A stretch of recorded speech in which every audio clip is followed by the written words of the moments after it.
રાજકોટ શહેરમાં દર વર્ષે ચોમાસામાં વરસાદી પાણી ભરાવાની ગંભીર સમસ્યા સર્જાતી રહે છે અને તેમાં પણ ખાસ કરીને વોર્ડ નંબર 3માં આવેલા પોપટપરા નાળામાં સામાન્ય વરસાદમાં જ પાણી ભરાઈ જતા હોય છે।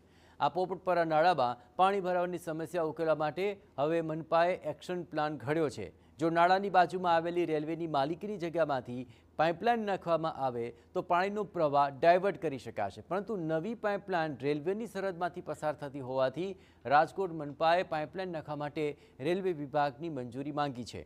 રેલવે તંત્રે ટ્રેનની સેફટી સહિતની બાબતોની શરત રાખી છે અને આ કામ માટે 5.50 કરોડનો જંગી ચાર્જ માંગ્યો છે। હાલ રેલવે વિભાગ અને મહાનગરપાલિકા વચ્ચે આ અંગે પત્ર વ્યવહાર કરવામાં આવ્યો છે। વાત કરું કે વોર્ડ નંબર 3 જે પોપટપરા વિસ્તાર આવે છે, પોપટપરાનું નાલું હોય છે, જે ન જેવી બાબતે કે 4-5 ઇંચ વરસાદ આવે છે જેમાં એમાં પાણી ભરાઈ જતું હોય છે, છતાં અમે એક લોકો જે અંડરલાઇન છે એક તે ચાલુ કરેલી હતી, તે અમારા ધારાસભ્ય વિધાનસભા 68ના ધારાસભ્ય ઉદયભાઈ કાનગડ તેમજ અમારા પૂર્વ ડેપ્યુટી મેયર નરેન્દ્રસિંહ જાડેજાની સહયોગથી અમે લોકોએ કરેલું હતું। તેથી માણસોને 50% રાહત થઈ હતી અને આગળ જે પણ તમે જઈ શકો છો, આગળ હું તમને હમણાં બતાવીશ કે આગળની જે પાઇપલાઇન છે આપણે તે અમારા રેલવેના ડીઆરએમ સાહેબ સાથે વાત ચાલુ છે અને તેની ટેન્ડર પ્રક્રિયા ચાલુ છે, જે તમને આપણે બનશે તેટલી ઝડપથી આપણે એનું કામ કરાવશે।